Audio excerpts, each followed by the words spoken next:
ദീപങ്ങളുടെ ഉത്സവമായ ദീപാവലി ആഘോഷിക്കാൻ മാത്രമുള്ളതല്ല, വ്രതം അനുഷ്ഠിക്കാവുന്ന ദിവസം കൂടിയാണ്. ദീപാവലി ദിവസം വ്രതമനുഷ്ഠിച്ചാൽ കുടുംബത്തിൽ ഐശ്വര്യമുണ്ടാകും എന്നാണ് വിശ്വാസം. ഇക്കൊല്ലത്തെ ദീപാവലി ഒക്ടോബർ 20-നാണ്. ദീപാവലിയുടെ തലേന്ന് സൂര്യാസ്തമയം മുതൽ വ്രതം ആരംഭിക്കണം. ഒരിക്കലൂണ് അഭികാമ്യം. ലക്ഷ്മി പ്രീതികരമായ വ്രതാനുഷ്ഠാനമായതിനാൽ പൂർണ്ണ ഉപവാസം പാടില്ല. ലഘുഭക്ഷണം കഴിക്കാവുന്നതാണ്. സൂര്യോദയത്തിനു മുന്നേ കുടിച്ച് നിലവിളക്ക് കൊളുത്തി ലക്ഷ്മി പ്രീതികരമായ മന്ത്രങ്ങൾ ജപിക്കണം. മഹാലക്ഷ്മി അഷ്ടകം കുറഞ്ഞത് 3 തവണ ജപിക്കുന്നത് സർവ്വ ഐശ്വര്യത്തിന് ഉത്തമമാണ്.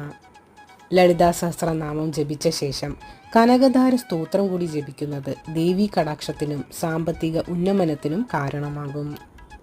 ദേവീക്ഷേത്ര ദർശനവും അന്നദാനവും ഉത്തമ ഫലം നൽകും. പിറ്റേന്ന് തീർത്ഥം സേവിച്ച ശേഷം വ്രതം അവസാനിപ്പിക്കാവുന്നതാണ്.